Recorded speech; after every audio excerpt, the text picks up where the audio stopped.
Le permafrost, c'est-à-dire les sols qui sont gelés en permanence. Il y en a principalement ici, ici et là. En tout, il recouvre 25% des terres émergées de l'hémisphère nord. Mais chaque année à présent, il recule sous l'effet du réchauffement climatique. Et comme on l'a vu, ça pose des problèmes. La fonte du permafrost produit plein de gaz à effet de serre. Et oui, car le permafrost est comme un grand congélateur. Dans un congélateur, il y a de la nourriture gelée, mais si le congélateur tombe en panne, la glace fond. Les aliments à l'intérieur dégèlent et deviennent accessibles à tout un tas de microbes qui adorent manger de la matière organique. Or, lorsque les microbes mangent, ils produisent des gaz à effet de serre. Pour le permafrost, c'est pareil. Avec la fonte, les déchets organiques deviennent accessibles aux microbes qui produisent du CO2 et du méthane. Et selon les estimations, le permafrost pourrait ainsi émettre en moyenne 1,5 milliard de tonnes de gaz à effet de serre chaque année pendant les 100 prochaines années.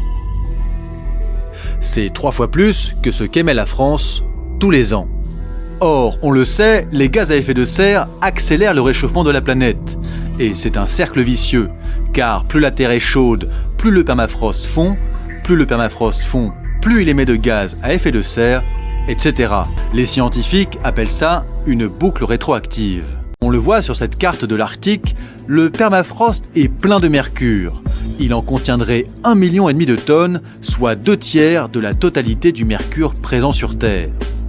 Et c'est un peu inquiétant, car le mercure est une substance très toxique. Alors, si le permafrost fond entièrement, le mercure sera libéré et pourra provoquer des dégâts importants sur la santé des gens.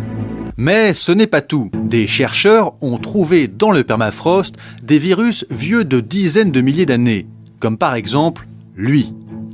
Lui, c'est le mollivirus. Il a 30 000 ans et avant de le retrouver dans le permafrost, on n'en connaissait pas l'existence. Heureusement, le mollivirus et les autres vieux virus que l'on a retrouvés pour l'instant ne sont pas dangereux pour la santé.